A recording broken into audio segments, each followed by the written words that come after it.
Oh, man. Oh, God. Man, I slept like crap on this table. Oh, jeez. Oh, man, that Blood Wolf reminds me that we need content for the Turbo Beasts channel. Because he's a beast and he looks pretty turbo. Oh, jeez, what am I gonna even do? Oh, I can't even think of anything. I mean... Oh. Oh! Oh, yeah. That gives me an idea.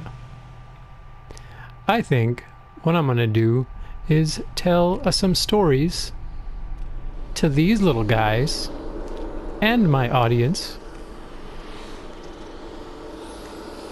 Oh, hey. How many of you are joining me for story time? Oh, there's a lot. Oh, guys. Ah, you found yourself a hunter. Yeah.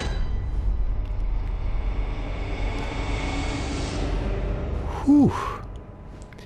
Well, that's the last time I snort strawberry quick before bed. Oh, who am I kidding? Of course it isn't. So anyway, hey everybody. This is Terry here from Turbo Beasts. You might notice a couple different things from the norm here. Normally, you know, we'd be playing something retro, or we'd be playing Dream Daddy. If you haven't watched that, check it out now. I can wait. But you know, we're trying something a little new here. Hope you enjoy it. Shane is having Shane's really busy with work right now. He's at crunch time with his production, and he's working, you know, 6 days a week, about 10 hours a day.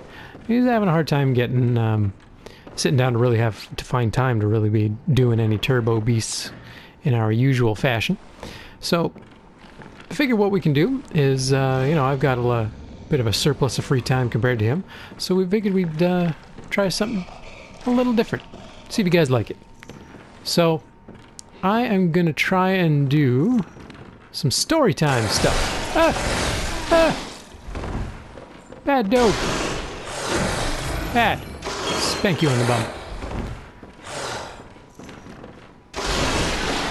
So yeah, what I'll do is I'll tell, you know, some stories from my life while I play spooky games like Bloodborne. You know, rip out a few spines here and there. That'll be a good time. Join me, won't you? So yeah, I think a lot of my friends and family probably saw that on the Turbo Beast Facebook page. We posted a post with 4 different pictures, and everyone could choose from them. Not everyone might have known what the pictures were for, or, you know, the games that they belong to, but I said, you know, just pick whichever one you think looks coolest. And man, did Bloodborne frickin' take the prize home. There was so many votes for Bloodborne, it was nuts. So I figure I'm going to play Bloodborne first, and I know I don't want to disappoint anyone who voted for anything else. So what I'm going to do is, Bloodborne is definitely going to be first. I'm going to play a few episodes, or do a few story times playing Bloodborne, and then I'll go back and I'll play Dark Souls 3, then some of the Legacy of Kain games, probably Soul Reaver, and then after that we'll do some Fallout. So I don't want to let anyone down, but that's the order in which, descending order in which the votes came in. So like Bloodborne had the most votes, then Dark Souls, and Legacy of Kain, then Fallout. Sorry, Tony and Cameron. Sorry. But anyway, so yeah, we're gonna do this, and I hope everyone enjoys it while I karate chop this crazy torch-wielding hobo. And I figure one of the first stories I'd like to get into, or it's not really so much like a story. It's not going to be fiction or anything. It's not going to be an arc. Certainly no character development, because they involve me, and I have absolutely no character to speak of. But shh, I am telling a story. But you know, they're going to be interesting little tales and things, something kind of fun. So yeah, normally you're supposed to get killed by that werewolf in there, but I'm too skilled. I'm so skilled, I can take an axe to the chest and be totally fine. So yeah, normally you get killed by the werewolf and you wake up in the hunter's dream, but I leet hacked my way to the lantern myself and did it this way instead. But yeah, I figured one of the stories I could tell is about how my friends and I were stalked by Phil Collins and how that trip ties into Bloodborne. So I figured it'd be kind of interesting. Stick with me. It's not going to make a lot of sense until the end, hopefully. So anyway, this one time, a couple of years ago now, I went to... Oh yeah, this is where I get to pick my weapon. I'm going to go with the saw cleaver. And I'm going to go with... I think if Terry was plunked down, like, if I was plunked down into a world like this, I would think that a shotgun would be the wisest weapon to take. And I would also certainly want to have a notebook. Damn right. That's not what I meant to do, but it also worked.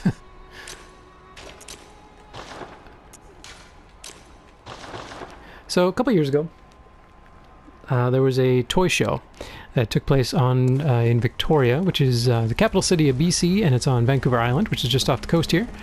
And it was basically going to be a toy show. I thought it was like, I was thinking convention, but it wasn't like panels or anything. It was basically just a series of people, like traders and sellers and buyers and a bunch of stores and stuff that do like vintage toys and things like that were all there. And yeah, I thought it was going to be fun. I thought it'd be a really good way to get away, hang out with my friends, have just a good time, kind of like resetting the brain. So we got on the boat. I believe I was hungover that day. Pretty damn sure. I remember I had my sunglasses glued to my head. These sunglasses, by the way. Oh yeah, look, I made me. I made the closest to me that I could make in Bloodborne. So anyway, yes. Yeah. We went, and it was really early in the morning. We wanted to get an early boat because everyone was like, "Oh man, yeah, gotta get that ferry breakfast. Gotta get the breakfast on the ferry." And I was like, I was thinking airline food basically. Like, I thought, food in the air wasn't going to be any different from food in the water. But oh, how wrong I was. It was really good. It was like this buffet, and I'm pretty damn sure I was hungover because it was like the best feeling ever after I was done. And I was pretty much expecting that I'd be like throwing up or something, but no, I felt like a new man after that breakfast. So after we get off the boat, we had to take a double-decker bus to get to the heart of Victoria, and that was really cool. I'd never been on a double-decker bus before. But sitting behind us on the bus was an Australian guy, and he was an older dude. I think he was must have been in his 50s or something like that, and he was very much like the bogan type. Like, a bogan is like, kind of think Crocodile Dundee. Maybe not quite to that like crazy extent, but they're very much like the good old boys, but but they'll also throw shrimp on the Barbie kind of a thing. And this guy was he was a nice guy, he was really friendly. He approached us, and but he had that kind of had that like old man racism thing where like the things he says are kind of like, he was with his wife and the in-laws, and I can't remember, I think they said they were from Cambodia or Singapore. I don't remember which. But we were with Edison, and Edison is he's the guy who does the music and the sound. He's one of the 4 hosts that we have on a podcast that I do called Guttural Frequency. You can check us out on YouTube and wherever you find podcasts and stuff like that. And he does like I said, he does the music and the sound editing, all that kind of stuff. He's a bit of a genius when it comes to that sort of thing. Plays a mean guitar as well. But he's from Hong Kong. So this Australian guy saw Edison and was like, he's like, "Oh yeah," he's like, "I've been to China," all this kind of stuff. And we're like, "Oh cool, yeah." It's like, "Oh yeah, all the Chinamen there," and we're like, "Okay." And so he started talking about like, I can't exactly remember what he said, but he was saying stuff that like, while it wasn't like overtly racist or anything. It was like, oh man, like you can't say that stuff, guy. And like Edison, like he's cool about that sort of stuff. He was kind of playing into it, and wasn't really paying too much attention. And Adam was also there. He came along, and he's not part of the podcast, but he's a really awesome guy, and also one of our most dedicated Turbo Beasts fans. So props to you there, fella. And I remember he and I were looking at each other like, oh my god, is this guy, he really saying this shit? Like, if we associate with him more, are we gonna get beat up once we get off this bus? It was really funny.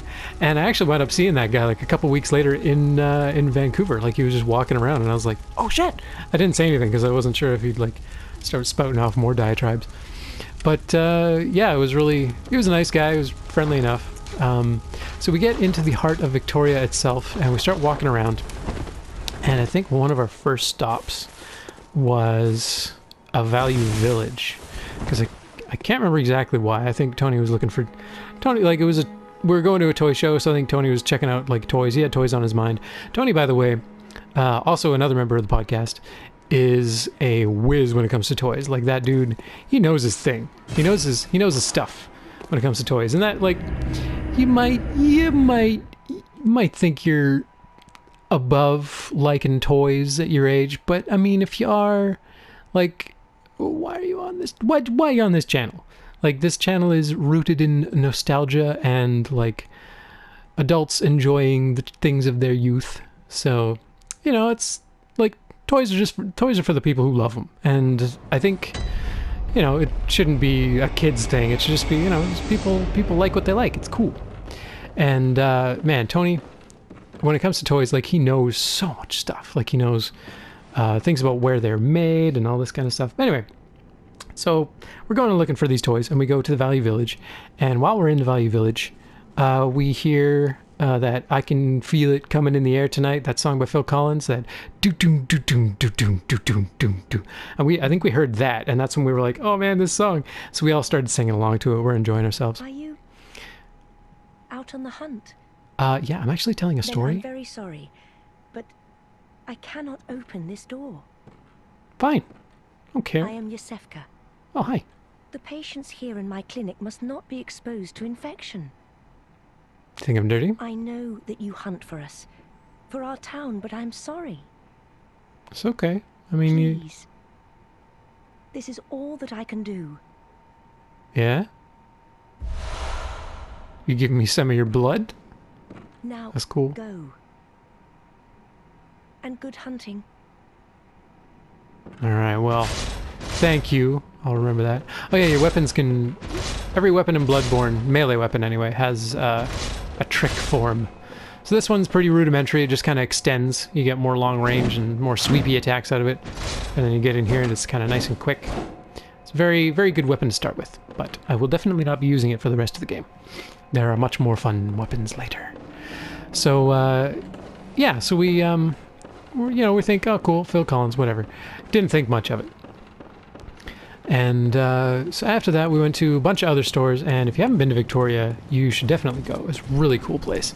It's got some really cool stores. Like, there's tons and tons of different hobby stores, old vintage stores, antique shops, lots of breweries. There is a...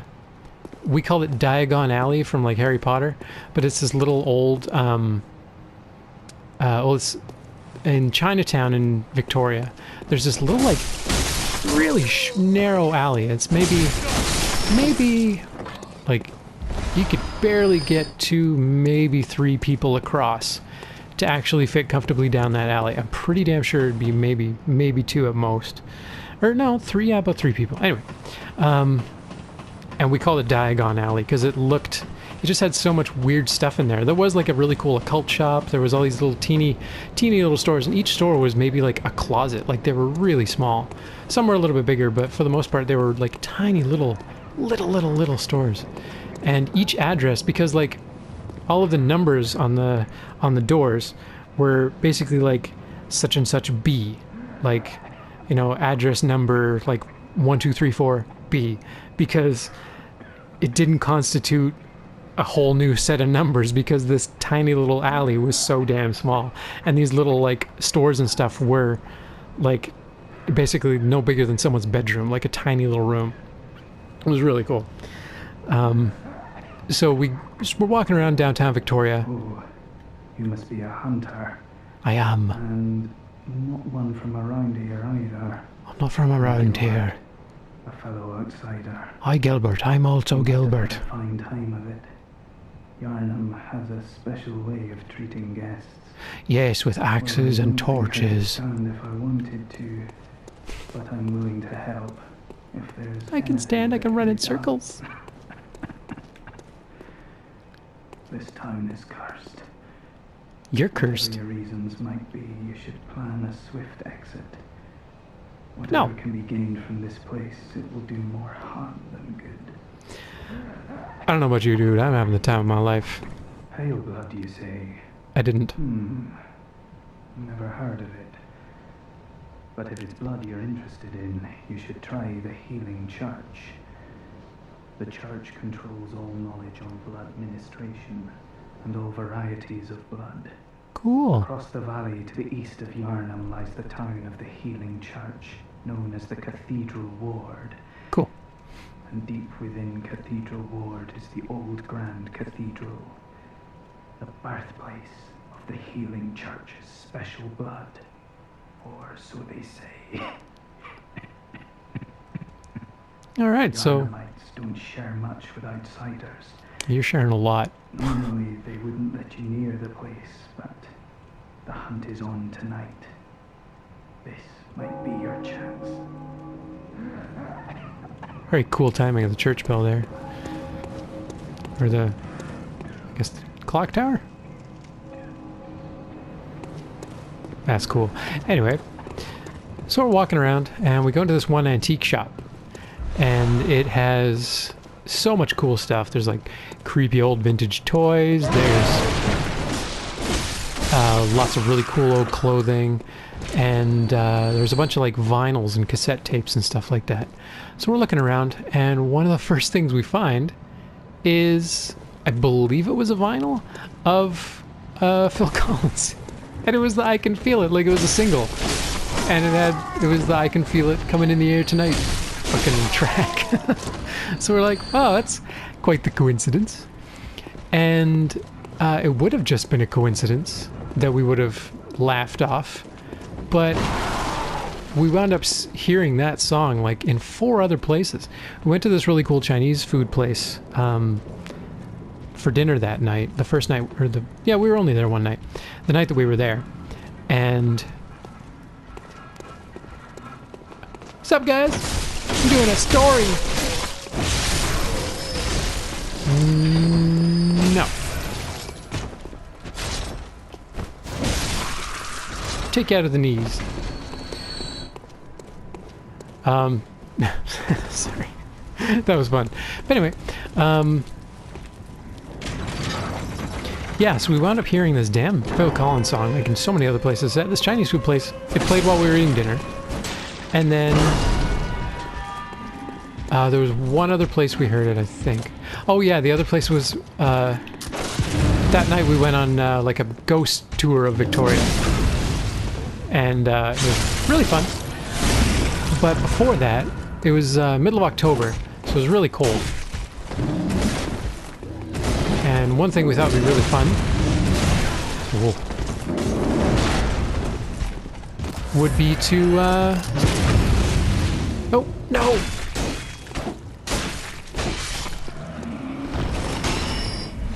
Would be to kill this guy. Would be to go get some hot chocolates or coffees or something from Tim Hortons, and then walk around with these nice warm drinks, and we'll slip some Baileys in there so we can also do a little bit of public drinking. So we went and did that. We went and got some Baileys, and I think Tony and his wife Devin, they went to the liquor store, and we figured we'd wait out in the parking lot, me, Alex, and Edison. And while we're waiting out there, what plays over the external speakers to the liquor store? Goddamn Phil Collins. We're just like, we're thinking at this point that someone is after us. But yeah, it was really funny. I thought we had a good laugh. Like, we obviously, made up all kinds of stories about why Phil Collins might have been trying to get us to listen to his music. Had something to do with the Loch Ness Monster, I'm sure, Tree Fade. But yeah, so we went on this ghost tour because we're all big fans of the paranormal. Our podcast that we do is all based on paranormal stuff, so loosely based. Most of the time we just get really wasted and talk about whatever. But so yeah, we're sitting there and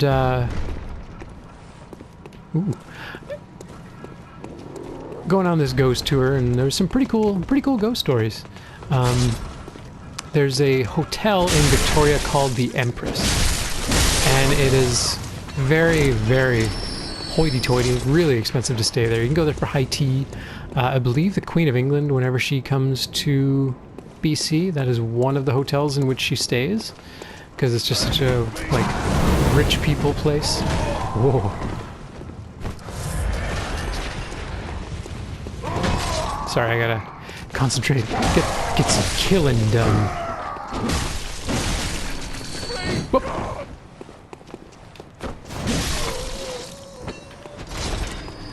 So it's a really, really fancy place. Very, very ornate. It's very, it looks like a castle. But, so we went there.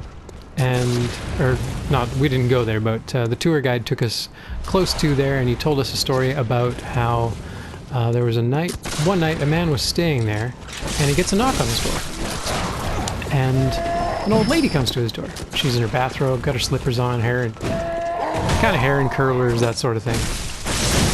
And she says, I can't find my room. Can you please help me? I'm lost. So he says, oh, yeah, of course. You don't want your grandma to be walking around lost in the hotel. So he goes and he helps her out. He goes out into the hallway and he says, okay, so which room are you staying in? She says, oh, I'm in room 4, I think it was 411? Something like that. I guess it doesn't really matter. But anyway, she's looking for a room. And she tells him the number, and he goes around looking for the number of the room, and he can't find it. So he walks around the floor several times with this lady in tow, and she's like insistent that this is her number, or her room number.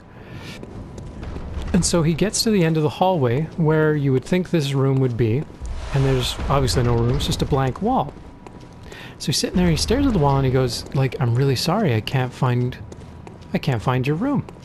And so he turns around, and boom, old lady's gone. And it was a long hallway, and you would think little old lady who's just kind of shuffling around in her slippers, she wouldn't really be able to book it around the hallway and pull a fast one on him. So, it's just kind of interesting. Looking for a room that doesn't exist, and she kind of vanishes on him. You don't have to believe in the occult, or paranormal or anything like that, but kind of a neat story, right? And I guess one more sort of interesting story. Like I did say at the beginning here that I would tie all this Victoria trip back to Bloodborne. How the hell am I going to do that? Apart from, this game having a more Victorian setting, it's because the city of Victoria, back when it was originally being settled, had a bit of a bloody past. There was a lot of people that really wanted that place, namely, the people who lived here before old Whitey showed up to kill everyone and take everything.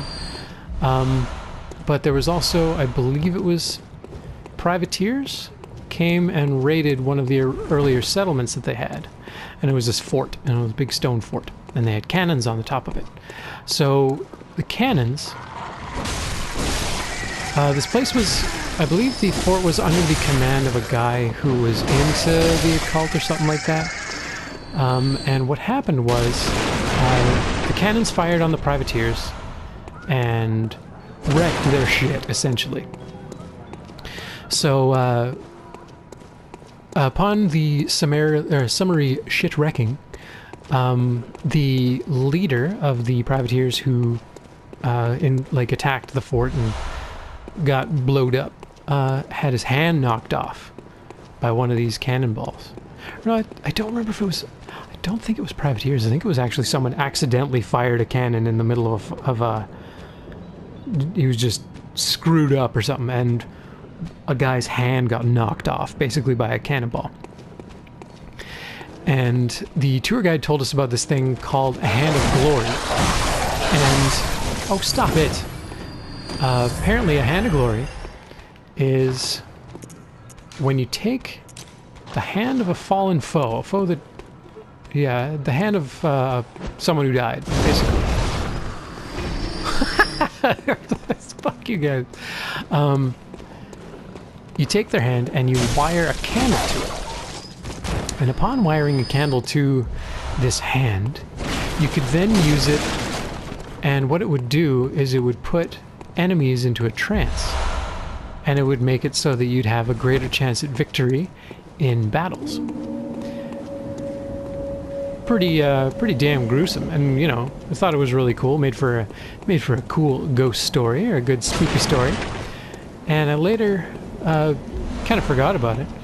And it wasn't until not too long ago I was playing through Bloodborne again, and there's these characters in the game called witches. Like, they're basically these witches of Hemwick. And they have these little old sort of hag-type ladies. And they're covered in eyeballs. And they come after you with these little lanterns in their hand, and they'll try and gouge your eyes out, because, you know, eyeballs are kind of their deal. And I didn't realize it, but I was playing and I kind of paid attention this time, and I actually noticed she doesn't hold a lantern. She has a severed hand with a candle in it. And these witches can actually use this little bolt of magic that they fire at you, and it puts you in a trance so they can come and gouge your eyes out. I was like, well, if that ain't the damnedest coinky-dink. So, like, Bloodborne has little Hands of Glory in it. Pretty damn cool. Things have come full circle, I would say. I'm sorry. Another thing, though, is, another thing that ties us back to Bloodborne is, so we were there for a toy show. So we actually did go to this toy show, and it was a lot of fun. There was lots of really cool stuff. Lots of really neat, like, you're a 90s kid if you remember sort of stuff.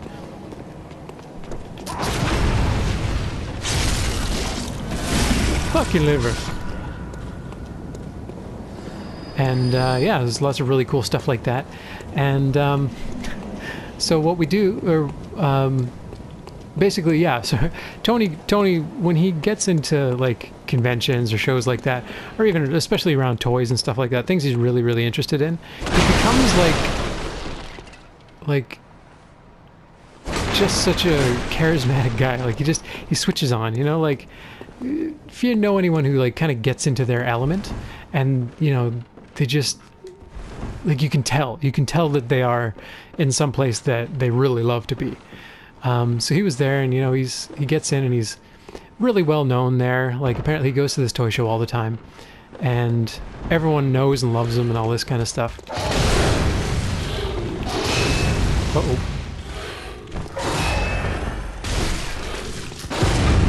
There we go. Fuck off.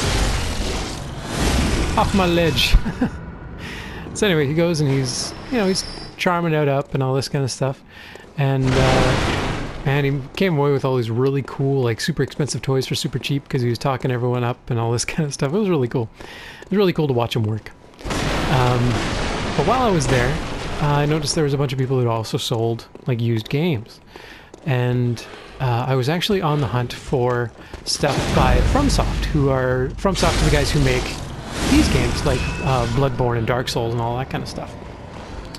And some of their earlier games are a series called King's Field, and they're also very hard. They're actually like first person, and every bit as tough as things like Dark Souls and stuff. They're really, really freaking hard. And I did find some of those, but they were really expensive because I think everyone kind of knows those ones, and they are quite popular. They're a popular series to track down. And I found, I believe it was King's Field 3. And I didn't really want to start with the third one, and it was pretty damn expensive, so I didn't buy it. But I also knew that they had another game called Shadow Tower? Yeah, Shadow Tower. And so I found that, and it was like $5. So not only were there hands of glory in Bloodborne as well as in our Victoria trip, but I also found a very early FromSoft game. So see, it all comes full circle. So yeah, I thought that was pretty cool. I thought it'd be interesting to kind of play Bloodborne while I tell stories about a game that reminds me very much of Bloodborne, or never mind. Play Bloodborne while I tell a story that has a few things to do with Bloodborne. So anyway, just gonna do one more thing before I sign off here. I'm gonna leave you guys right after I check this guy off quick. And then I'm gonna grab my awesome new outfit. I'm gonna play Fashion Souls, or Fashionborn. I got the hunter hat, the hunter garb, hunter gloves, and hunter trousers. Oh, look at this styling fella right here. So cool. I look way better now. Like I look a lot more badass. So, thank everyone for hanging out with me on the first episode of Storytime. I'm going to call it Tales from the Tree, I think. Tree is something I'm called by very close folk to me. Shane, actually, when he was a little kid, had a hard time saying my name really fast, so he'd just call me Tree. So, yeah, Tales from the Tree, I think would be what this is going to be called. So thanks for joining me for episode 1. I might just sit here and record another one real quick, just so we have a little bit more content to go by. So yeah, hope you enjoyed it. If you did, like, favorite, subscribe if you haven't, and I'll catch you guys on the next one. Bye.